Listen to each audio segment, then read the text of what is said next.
कधीच नाही चुकणार तुमचे फेवरेट टीव्ही शोज झी5 सोबत, तेही एकदम फ्री। नीरज, तुला फक्त ना निशीची काळजी आहे, तुझ्या डॅडची नाहीये। सगळीकडे ना तुला निशीशिवाय दुसरं कोणी काही दिसतच नाही। ती म्हणजे जग आहे तुझ्यासाठी, पण जगण्यासाठी पैसा लागतो आणि तो कमवण्यासाठी काम सुद्धा करावं लागतं, जे तू करत नाहीयेस। डॉक्टरांनी साहिलला आराम करायला सांगितलंय, विसरलास? तू इकडे अचानक निघून आलास, पण साहिल रोज ऑफिसला जातोय, मीटिंग अटेंड करतोय। नीरज, तू एक मुलगा म्हणून खूप चुकीचं वागतोयस, हे तुझ्या लक्षात येतंय का? मॉम, मला कळतंय तुला काय म्हणायचंय ते, पण आता तूच मला सांग ना, मी काय करू? काय करू म्हणजे नीरज, रिस्पॉन्सिबिलिटी म्हणून काही आहे की नाही?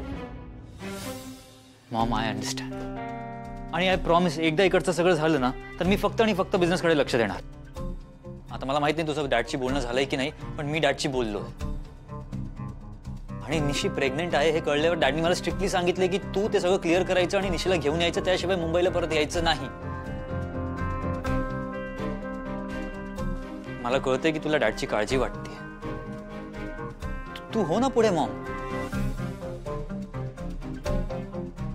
पण आता निशीला घेतल्याशिवाय मी परत येणार नाही।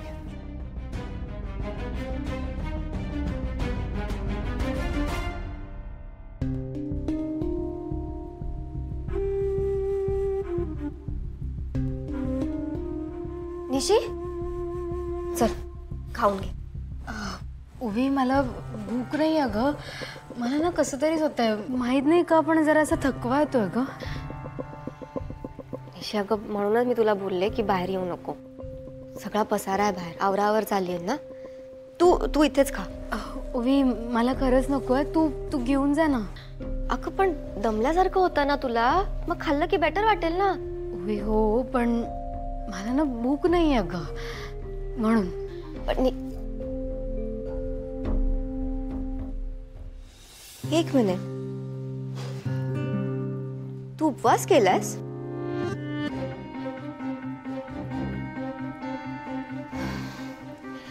कम ऑन यार, तुला आता फक्त बेबीचा विचार करायचा आहे। बेबीला काही त्रास झाला तर या उपवासाचं काय करणार आहे आपण?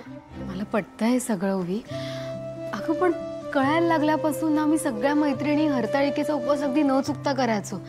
तुला माहितीये, इतका कडक उपवास करायचो की पाणी पण प्यायचो नाही, पण हा या वर्षी मी तशी सूट दिली आहे। वाव, थँक्यू, उपकार केलेस आमच्यावर तू। इट्स नॉट फेअर निशी।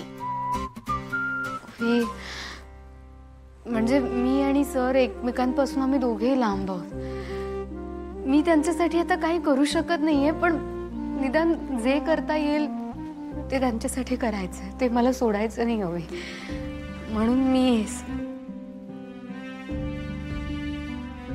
निशी, you know what I feel, तुला नीरजसाठी खरंच काही करायचं असेल ना तर तू बेबीची काळजी घे। निशी, बेबी तुझ्यावर डिपेंडेंट आहे अँड बेबीला ह्या जगात आणण्याचा डिसिजन तुझा आहे, राईट? सो त्यासाठी लागणारी काळजी तुला करायला नको?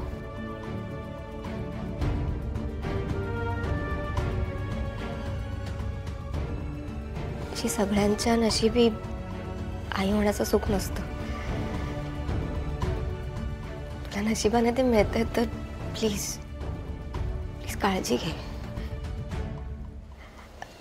अँड हो, तू उपवास मोडलास तर तुला पाप वगैरे लागणार असं काही होणार नाही, ओके? तसं काही असेल ना तर मी देवाला सांगेन ना की ते सगळं माझ्या अकाउंटला ट्रान्सफर कर। माझ्या भाची और भाच्यासाठी मी एवढं तर करूच शकते, राईट? काही होणार नाही, देवाला पण सगळं माहित असतं, तो तुला पनिश नाही करणार। अँड हे बघ, उपवास करायला ना अख्खं आयुष्य पडलंय, तू तेव्हा कर ना काय कडक उपवास करायचा अँड ऑल, बट प्लीज आता बेबीसाठी कॉम्प्रोमाइज कर। स्मार्ट मॉम व्हायचं ना तुला, गुड. चल खाऊन घे.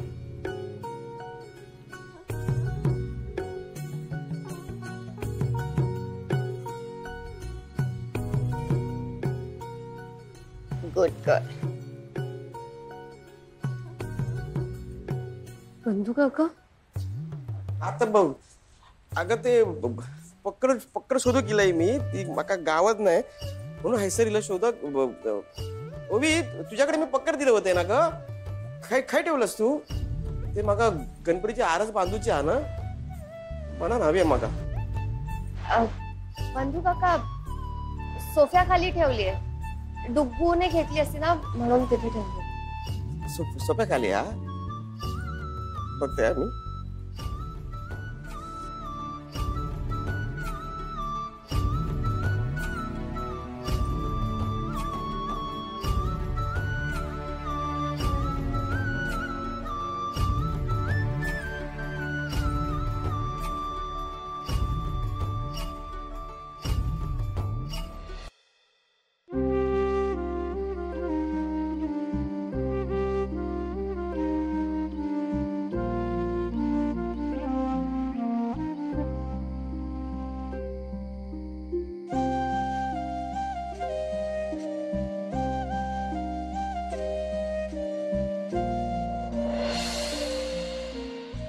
अबोलीचं झाड माझ्या मॉमला खूप आवडायची माहितीये मला.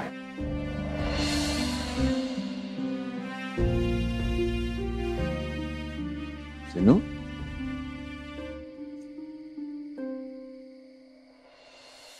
काय रे बरं काय झालं असं एकटा का बसलेलं आहे. हे राजा कसला विचार कर. मामा बघ ना रे आई ओवीला स्वीकारायलाच तयार नाहीये. तिच्या डोळ्यासमोरच घडलं ना रे सगळं. ओवीने काय काय केलं माझ्यासाठी. तेवढं पुरेसं नाहीये का तिच्यावर विश्वास ठेवण्यासाठी. आता कसं आहे ना शिनू ओवी चांगली आहे हे लालीलाही पटलंय.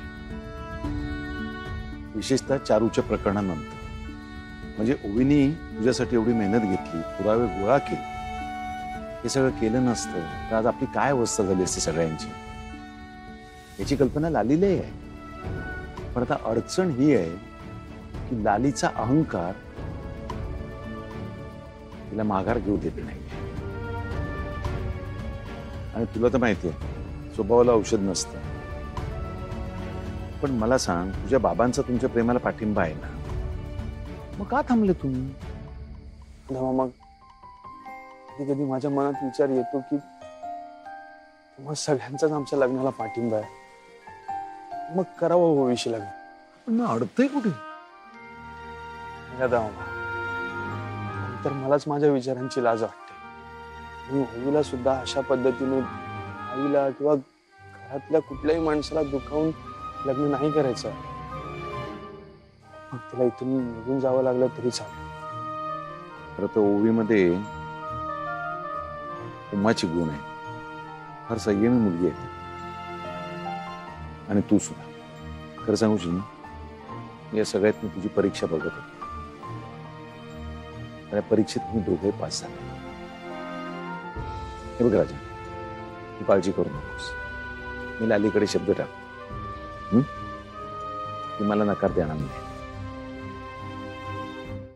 झी5 ॲप डाउनलोड करा आणि पहा सर्व एपिसोड्स एकदम फ्री.